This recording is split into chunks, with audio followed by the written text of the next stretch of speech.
Alright, welcome back to the channel. Let's talk about the Mothership companion app, because it slipped in a New Year update on the 3rd that actually shocked me. I mean, it's kind of a simple thing, but I literally think that it is going to change the entire industry in some big ways. And I mean, it's not actually that small. It is a whole freaking virtual tabletop, right? It's also not really, though. I mean, I'll explain in a bit, but in this video, we're gonna go over what the Mothership virtual companion app is, what just got added. I'll show you how it works and what you can make using it, and then we'll talk about other virtual tabletop options for Mothership.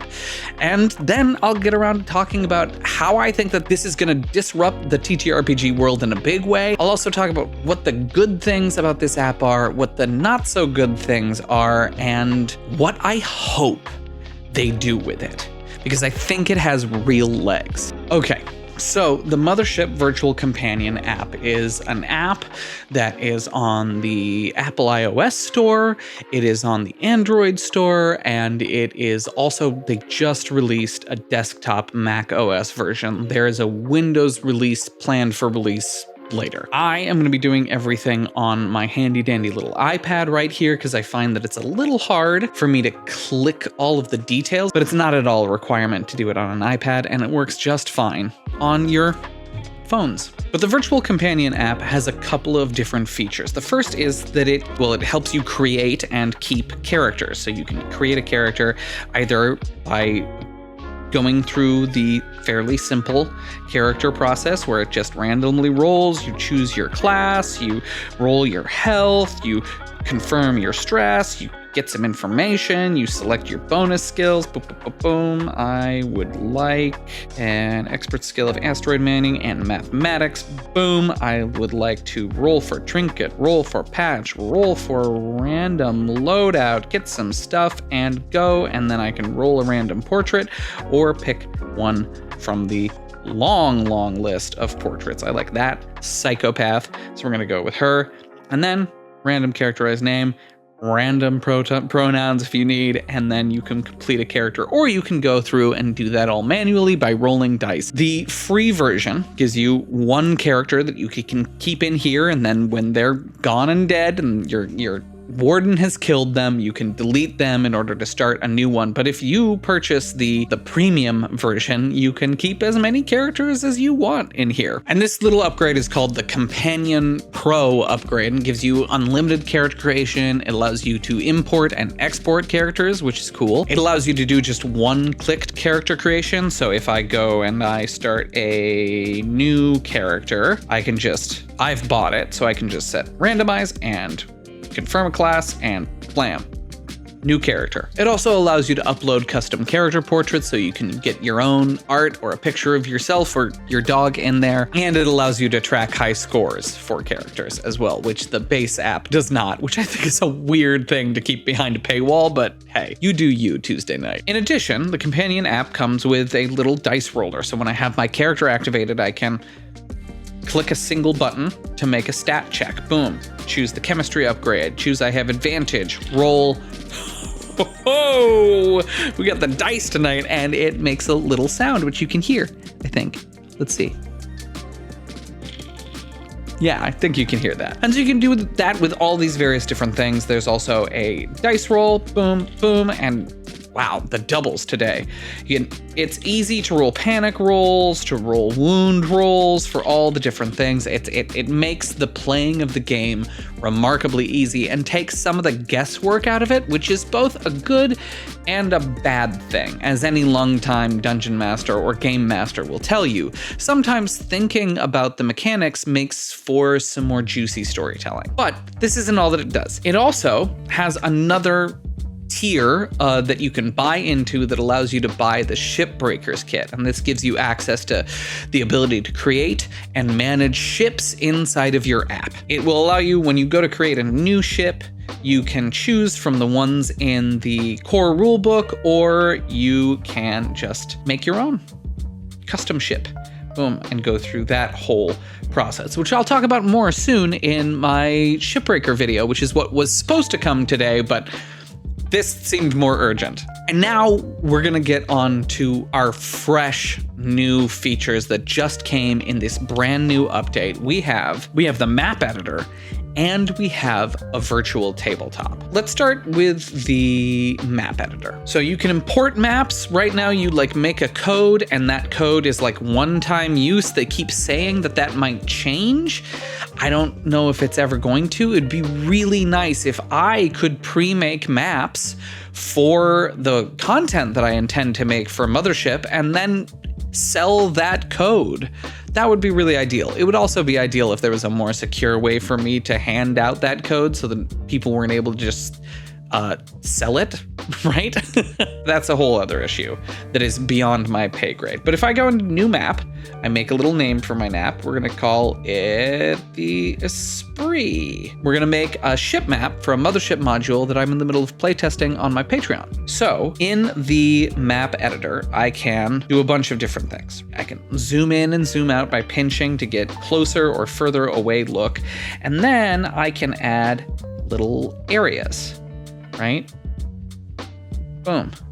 There's our first area. I can type in a name for the area. Let's call this what do we want to call this? Well, let's call this the bridge. Bridge. I can then decide where in the little square that name sits, right? So you can see I'm tapping around here in the bottom right corner to kind of get a sense of where it goes, right? So I kind of like them up here because that feels a little bit more official and gives me more room to place the next thing, which are these icons, recognizable from the Warden's Operations Manual, right? So we have like galley, we have gravity, we have hangar, we have hard points, we have all these different important little things to kind of denote what various things are, right? So the bridge probably has comms, right? So we can put that here. The bridge probably has I don't want the ship computer there just yet, nor do I want docking. Do want some terminals.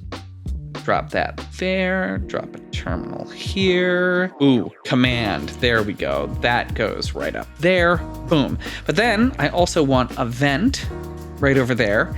And I would like a unlocked door here. I've created a room. It's very basic, it's very simple, but I can also do some more things to it. If I select the room, I can then change the opacity of it.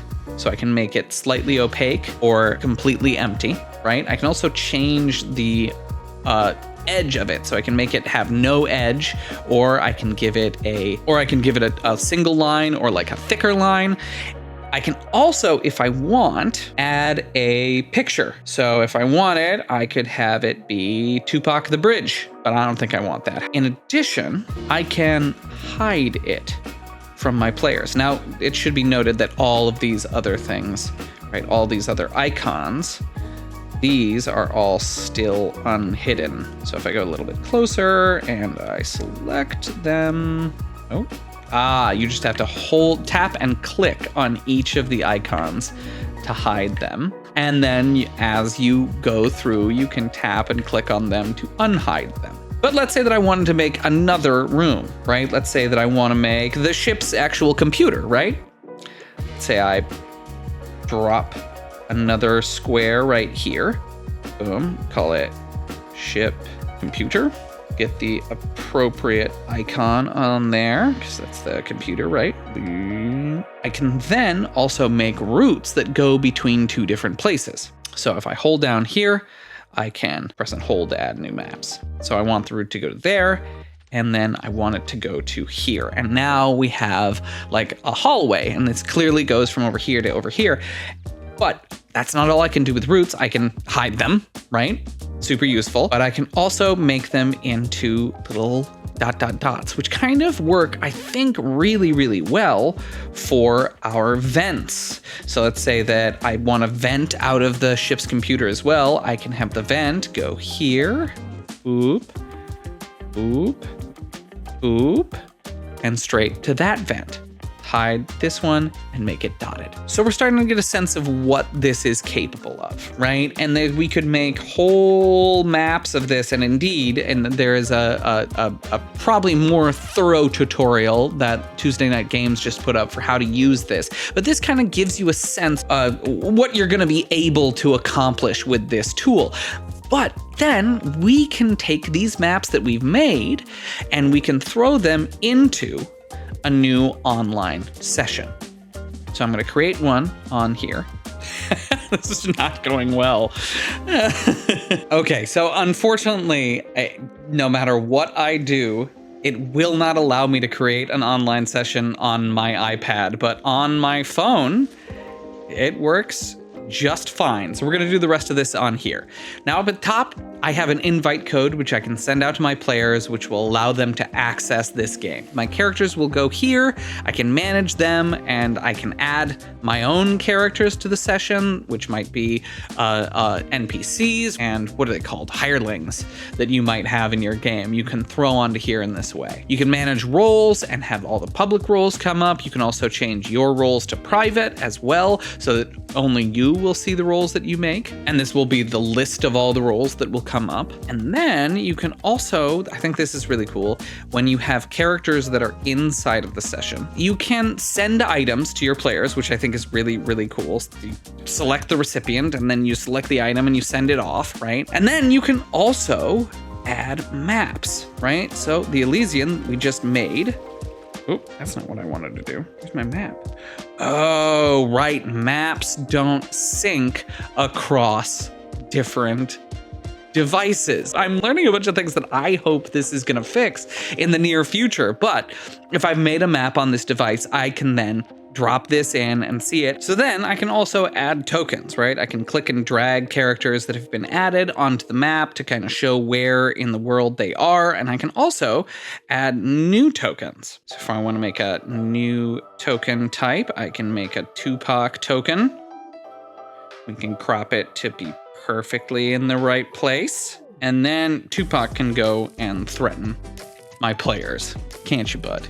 Yeah, you're the real Eldritch Horror. I am going to take a minute here, more than a minute. I'm going to take a significant amount of time to try to make this ship from this module that I've created and try to make this map work and see if I can make it work in a way that I think I like. And then I'll export it. I'll take a picture of it. I'll take screenshots of it. I'll put it all together and it will be up on my Patreon waiting for you if you want to come join me on my Patreon over at patreon.com/milesawaygames. You can find the link down below in the doodly-doo. But no virtual tabletop is perfect. Anyone who has ever used Roll20 or Foundry or played any game online knows that, right? They all have limitations, they all have setbacks, they all have drawbacks. They are, in the grand scheme of things, a fairly new piece of technology. So let's talk about some other virtual tabletops that would work for Mothership. Well, the first thing is that there used to be a Roll20 like Mothership box set that was like all the rules and everything in it, but there was a lot of complaint about it and it got scrapped, I think. I'm not entirely certain why it got scrapped, but it is no longer available on the Roll20 store, and I haven't heard any scuttlebutt about what specifically happened. Other than that, I think Tuesday Night Games wanted to release their own virtual tabletop, and so they got rid of their particular competition, which makes sense. In addition, I mean, Roll20 has had some rough times, but I really think that they're turning it around. Honestly, Roll20 Jumpgate is brilliantly fast and has fixed a lot of the issues that I had with Roll20 in the beginning. But there's also Foundry Virtual Tabletop, which is where I run most of my games. And there's a community-made Foundry module that works, but I'm going to be honest, it requires a lot of elbow grease to get it fully set up. You're going to have to make all of the characters, all of the items, all of the, like, a bunch of different stuff has to be made because it would be illegal for the creator of this community module to do that without Tuesday Night Games' license. So it's far from perfect, but it does work well. It rolls, it holds the right stats that you want it to hold, and it's much more modular than any of the other options, and certainly much more modular than our companion app, which is very strictly the core rules and very little else, and no option for adding additional stuff to the core rules at all. The final option, and maybe my favorite, at least in theory, I haven't tried this, would be using the virtual tabletop Alchemy with the Mothership companion app in tandem. Alchemy's real strength is its ability to give a sense of immersion. It kind of tears down the walls and the frustrations that we have with not playing in person. So you could use scenes from Alchemy that are immersive and that are filled with motion and filled with engagement and have lots of ambiance and sounds and all of the good things that Alchemy does with soundscapes. It's also really, really cool. But have that be kind of like your virtual splash page, and then basically use the Mothership app for a dice roller, and maybe for like simple maps or larger maps. I think I would honestly rather just kind of like take pictures of or make in Photoshop and drop those maps down onto the Alchemy tactical map. So I think that this app is genius. I think it's really, really genius. And I think it's genius partly just because it happened. It has its problems, right? But again, what virtual tabletop does not have its problems? They are all deeply flawed, partly because the experience of playing a tabletop role-playing game is so unique and so individual that it's impossible to make a tool that perfectly fits you and your table. You can only make a tool that is modular or that fits the sort of needs that everybody needs, and then you have to figure out the other ways to supplement it. But the fact that Tuesday Night Games had the gall to go and develop an app to be a virtual tabletop, to cut out all the middlemen, is absolutely incredible. And I think that we're going to see a lot more of this. We're going to see more successful games that are not D&D heartbreakers doing this. The real success of it, though, is that it has officially made, in my opinion, Mothership the tabletop role-playing game with the least barrier to entry. The app gives you easy access to the, what is it called? The Wardens. There's a Learn to Play button on the app that takes you to the web page that is the Wardens Educational System, which is a basic training course that feels very in-world and very kind of like appropriate for Mothership's vibe that teaches you how to play. It's the second coolest way to learn how to play Mothership. The coolest way to learn to play Mothership is, of course, my video on how to play Mothership. You can find it right up there. Bam!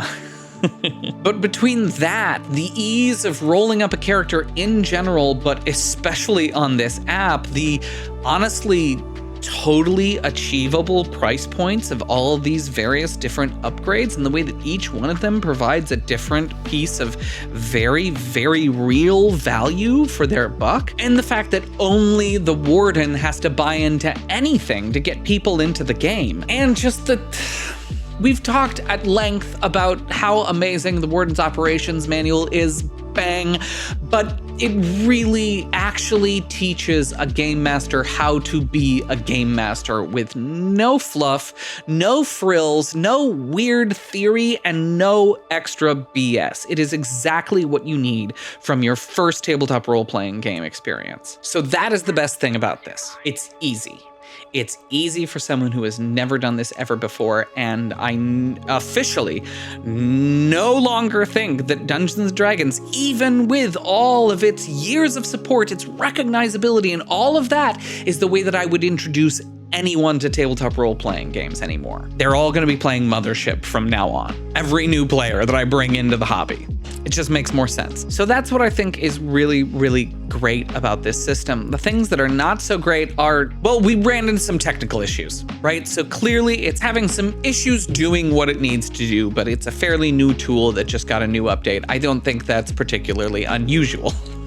I guess the simple truth is that there's not a lot of flexibility in the system. The way that this thing is built is to be streamlined and simple, and I think that's an amazing piece of it, but I also think that it's a huge letdown that everything is so automated. So I can't make homebrewed panic rules unless I do the math in my head. I can't make, I mean, even homebrewing items is difficult. I can't apply, and any of the difficulty settings that we talked about in my last video, bam, into this app without doing it manually. And I think that is a lost opportunity for a system that is so good, partly because it is so delightfully modular. And speaking of modules, I would love to be able to get them on here and be able to have them on here.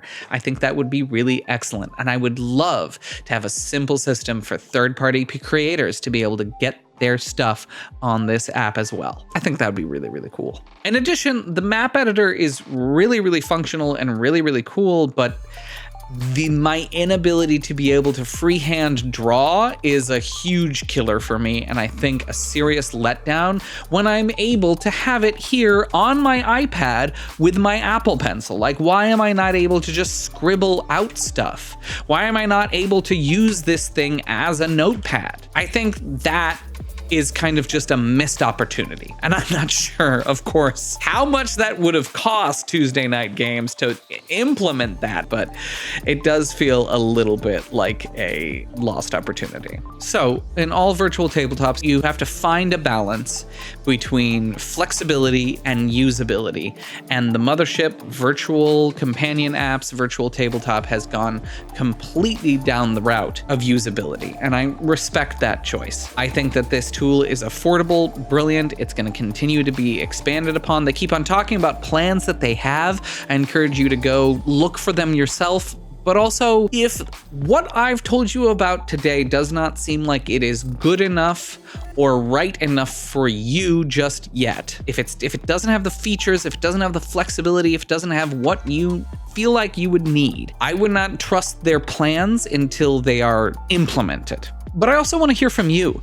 Tell me what questions you have about the virtual tabletop, and I'll answer them for you if I can. And also what you want from a Mothership virtual tabletop. I think that the more conversation we have about this, the more likely it is that Tuesday Night Games is going to hear and listen and make adjustments to make this thing exactly what we as a community want it to be. I will be returning to this app in the near future, probably before the end of the year, to tell you how it's grown, what's changed about it, because I think that the virtual tabletop is brilliant and a tool that I am going to use consistently as I continue to run games of Mothership. So stay tuned for that. And as I said, I as part of my creation of this, I adapted a module that I wrote years ago for a different system into Mothership, and I am currently playtesting it at my $10 playtesting tier on my Patreon. I encourage you to go check that out and pledge $1 a month if you just want to support me and help me not have to go back to my bartending job, or if you really want to help me make awesome Mothership content, come join me at my playtesting tier for $10 a month. If you've gotten this far, please consider liking, please consider subscribing, hitting that notification bell so you can get more updates about everything Mothership and everything tabletop role-playing games and all my little thoughts, and consider joining my Patreon. Remember, you can become a member for free and you'll still get late but consistent access to my Saturday somethings, which are my weekly thoughts about tabletop role-playing games. Thanks again for watching. Stay miles away from boredom, and I'll see you next time.